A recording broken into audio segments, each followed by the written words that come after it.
देवतांगण वंदिन चरण डोळ्यान पाहिन रूप तुझे प्रेमे अलंगिन आनंदे पूजन भावे वाळीन म्हणे नामा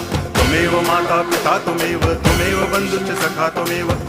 विद्या द्रवणं त्वमेव सर्वं मम देव कायेन वाचा मनसेन्द्रियैर्वा बुद्ध्यात्मना वा प्रकृति स्वभावात् करोमि यद्यत् सकलं परस्मै नारायणायति समर्पयामि अच्युतं केशवं रामनारायणं कृष्णदामोदरं वासुदेवं हरि गिरिधरं माधवं गोपिकावल्लभं जानकीनायकं रामचन्द्रं भजे हरे राम राम राम